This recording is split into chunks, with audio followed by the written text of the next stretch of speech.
You ask Tiger to solve. This deals with linear equations with one unknown. The final result is x equals 3. Let's solve it step by step. Simplify the expression. Expand the parentheses. Multiply the coefficients. Simplify the arithmetic.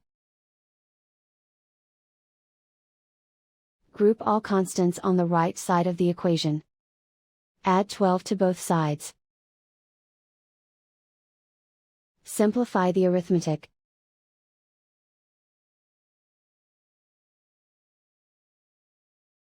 Isolate the x. Divide both sides by 8. Simplify the fraction. Find the greatest common factor of the numerator and denominator.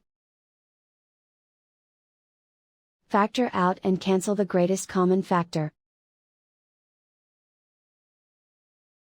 And so the final result is x equals 3.